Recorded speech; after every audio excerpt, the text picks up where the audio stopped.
ये कहानी है यूपी के ललितपुर के जिले में रहने वाले विष्णु तिवारी की। साल 2000 में विष्णु तिवारी पर उन्हीं के गांव की एक महिला ने गलत काम और SC/ST एक्ट के तहत एक मामला दर्ज कराया। आरोप बेहद संगीन थे और SC/ST एक्ट के तहत मामला दर्ज होने के कारण विष्णु को तुरंत अरेस्ट भी कर लिया गया। जमानत नहीं मिली और निचली अदालत ने उन्हें आजीवन कारावास यानी लाइफ इंप्रिजनमेंट की सजा सुनाई।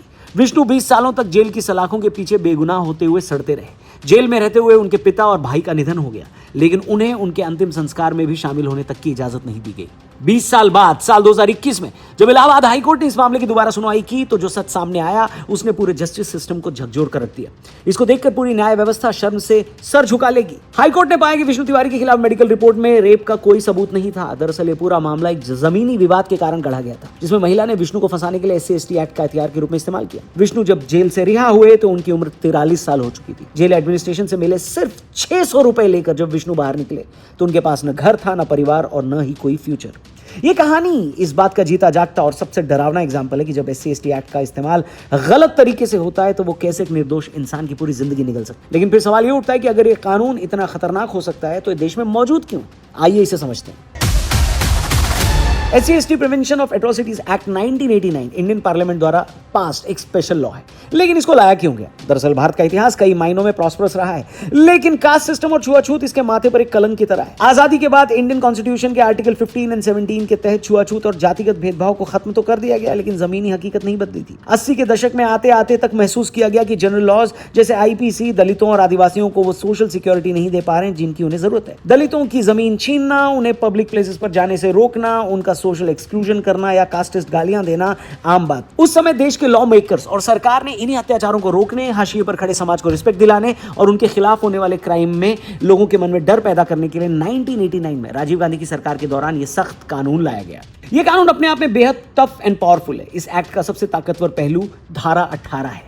इसके तहत अगर किसी इंडिविजुअल पर SC/ST एक्ट के तहत मामला दर्ज होता है तो उसे एंटीसिपेटरी बेल भी नहीं मिल सकती। शिकायत दर्ज होते ही पुलिस बिना किसी प्रिलिमिनरी इन्वेस्टिगेशन या वारंट के आरोपी को तुरंत अरेस्ट कर सकती है। इसमें कास्टिस्ट गालियां देने से लेकर सोशो इकोनॉमिक एक्सक्लूजन करने और फिजिकल वायलेंस करने तक के लिए कठोर सजा का प्रावधान है। अगर कोई SC/ST कम्युनिटी के लोगों पर अत्याचार करता है तो अदालत को उसकी संपत्ति कुर्क करने का भी अधिकार है। मामलों की सुनवाई में देरी न हो इसके लिए इस एक्ट के तहत राज्य सरकारों को स्पेशल कोर्ट्स के गठन का ऑर्डर दिया गया ताकि स्पीडी ट्रायल हो सके। इस एक्ट को 11 सितंबर 1989 को पास किया गया था और ये 30 जनवरी 1990 को जम्मू कश्मीर को छोड़कर पूरे देश में लागू हुआ।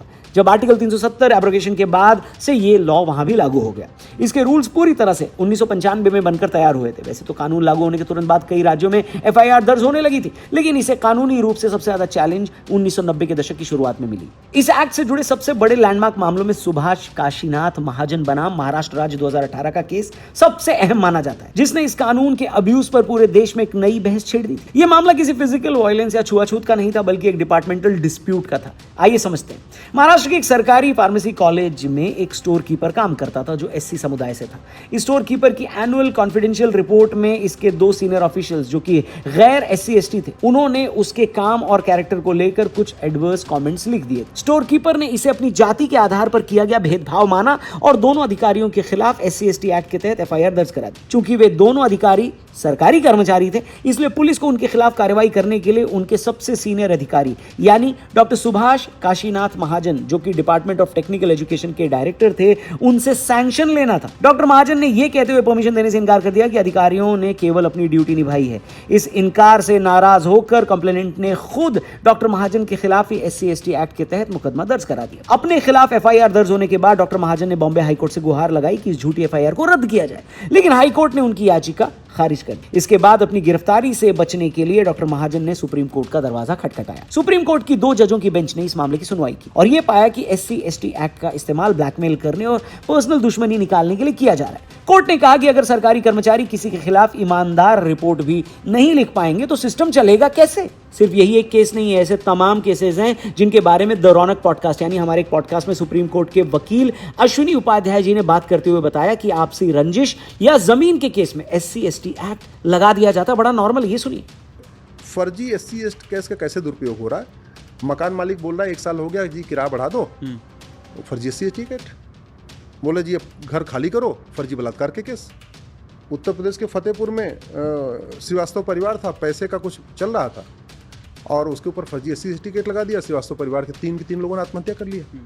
हरियाणा के रेवाड़ी में यादव परिवार, जमीन का मामला चल रहा था, फर्जी SC/ST केस लगा दिया और आत्महत्या कर लिया। और अभी तो एक लेटेस्ट आपको बता रहा हूँ जी। इस 3 दिन पुरानी घटना, उत्तर प्रदेश के इटावा में एक पत्रकार ने कुछ सवाल पूछा नेताजी से, सांसद जी से।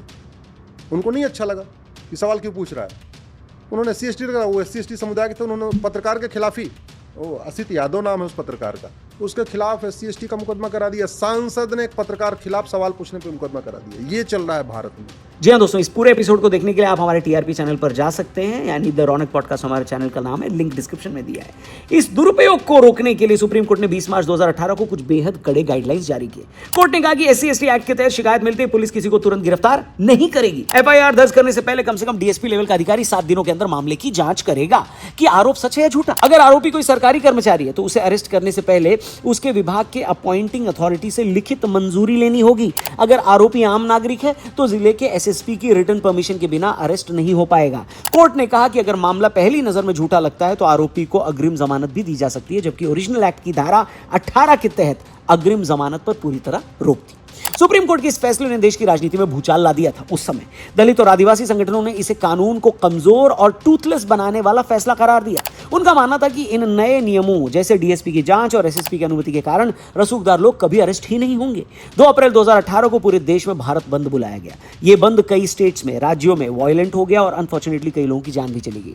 भारी राजनीतिक और सामाजिक दबाव को देखते हुए सेंट्रल गवर्नमेंट ने सुप्रीम कोर्ट में रिव्यू पिटीशन दायर की, लेकिन मामला शांत न होते देख संसद ने अगस्त 2018 में SC/ST 2018 पास कर दिया। इस अमेंडमेंट के जरिए कानून में धारा 18A जोड़ दी गई, जिसने सुप्रीम कोर्ट के फैसले को पूरी तरह पलट दिया। संसद ने फिर से यह लागू कर दिया कि FIR के लिए किसी प्रिलिमिनरी इन्वेस्टिगेशन की जरूरत नहीं है, गिरफ्तारी के लिए किसी अधिकारी की अनुमति नहीं चाहिए, आरोपी को एंटीसिपेटरी बेल यानी अग्रिम जमानत बिल्कुल नहीं मिलेगी। अक्टूबर 2019 में सुप्रीम कोर्ट की 3 जजों की बेंच ने केंद्र सरकार की रिव्यू पिटीशन पर फैसला सुनाते हुए अपने ही 20 मार्च 2018 के फैसले को वापस ले लिया। कोर्ट ने माना कि यह कानून हाशिए पर खड़े लोगों की सिक्योरिटी के लिए है और अग्रिम जमानत या गिरफ्तारी से पहले परमिशन जैसी शर्तें इस कानून के ओरिजिनल पर्पस को खत्म कर देंगी। बाद में 2020 में सुप्रीम कोर्ट ने संसद द्वारा किए गए 2018 के अमेंडमेंट को भी कॉन्स्टिट्यूशनल रूप से सही ठहराया। दोस्तों, SC/ST एक्ट जितना विक्टिम के लिए एक ढाल है, उतना ही इसके मिसयूज ने इसे निर्दोषों के लिए एक जानलेवा तलवार बना दिया है। कानूनी एक्सपर्ट्स और खुद सुप्रीम कोर्ट के अनुसार इस एक्ट का सबसे फेटल अब्यूज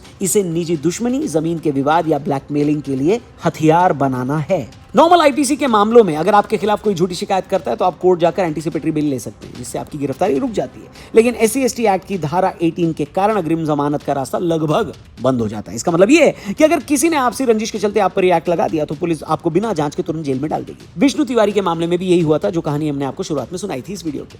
जब तक कोर्ट में यह साबित होता है कि मामला झूठा है, तब तक आदमी या महिला के कई साल, उसकी प्रेस्टीज, उसका करियर और उसका परिवार सब कुछ तबाह हो चुका होता है। 2018 में सुभाष काशीनाथ महाजन के मामले में सुप्रीम कोर्ट ने इस एक्ट के अब्यूज पर गहरी चिंता जताई थी। कोर्ट ने साफ रूप से कहा था कि इस कानून का इस्तेमाल जातिवाद को बढ़ावा देने के लिए नहीं किया जा सकता। कई मामलों में निर्दोष लोगों को ब्लैकमेल करने और निजी दुश्मनी निकालने के लिए इस कानून का अब्यूज किया जा रहा है। दोस्तों, कानूनी भाषा में जब पुलिस जांच में केस झूठा पाया जाता है या कोई सबूत नहीं मिलता तो पुलिस चार्जशीट की जगह फाइनल रिपोर्ट यानी क्लोजर रिपोर्ट दाखिल करती है। डेटा के अनुसार ऐसे मुकदमों का परसेंटेज काफी बड़ा है। NCRB 2022 का ताजा डेटा अगर माने तो इस रिपोर्ट के अनुसार 2022 में पुलिस जांच के बाद SC कम्युनिटी से जुड़े 14.78% मामलों और ST कम्युनिटी से जुड़े 14.71% मामलों में पुलिस ने फाइनल रिपोर्ट दाखिल की। इसका सीधा मतलब यह कि पुलिस जांच में ये सारे मामले या तो पूरी तरह से झूठे पाए गए, मिस्टेक ऑफ फैक्ट निकले, या फिर आरोप साबित करने के लिए कोई सबूत मिला ही नहीं। नवंबर 2016 में केंद्र सरकार ने लोकसभा में एक रिपोर्ट पेश करते हुए बताया था कि अकेले साल 2015 में SC/ST एक्ट के तहत दर्ज 8,900 मामले पुलिस जांच में झूठे या फैक्ट या कानून की भूल पाए गए थे। उस समय इनमें से सबसे ज्यादा झूठे मामले राजस्थान, आंध्र प्रदेश और बिहार से सामने आए थे। NCRB 2022 के अनुसार अदालतों में SC/ST एक्ट के तहत कन्विक्शन रेट सिर्फ 32.4% थी। इसका मतलब है कि ट्रायल का सामना करने वाले लगभग 67% से ज्यादा लोग यानी जो आरोपी थे वो अदालत से बरी हो जाते हैं। अब कानूनी एक्सपर्ट्स ये साफ कहते हैं कि अदालत से बरी होने का मतलब हमेशा ये नहीं होता कि केस झूठा ही था। कई बार गवाहों के मुकर जाने, बाहर से पैसा लेकर समझौता हो जाने या पुलिस को कमजोर जांच के कारण भी आरोपी बरी हो जाते हैं। लेकिन 14 to 15% वो मामले होते हैं जिन्हें पुलिस अदालत पहुंचने से पहले ही फर्जी पाकर बंद कर देती है। खैर दोस्तों, SC/ST एक्ट आज भी इंडियन सोसाइटी के लिए एक ऐसा कानून है जिस पर डिबेट चलती रहती। लेकिन इसके साथ ही विष्णु तिवारी जैसे मामले हमारी जुडिशियल सिस्टम से एक सवाल पूछते हैं कि भाई जब एक कानून किसी बेगुनाह को 20 साल के लिए एक अंधेरी कोठरी में धकेल दे तो सिस्टम की खामियों पर सवाल उठना तो लाजमी हो जाता है। जरूरत इस बात की है कि कानून को बिना कमजोर किए एक ऐसा सख्त मैकेनिज्म तैयार किया जाए जहां कोई भी इंसान अपनी पर्सनल खुन्नस निकालने के लिए इसका झूठा इस्तेमाल न कर सके, और अगर कोई झूठी एफआईआर दर्ज कराता है तो उस पर भी उतनी ही कड़ी कार्रवाई हो।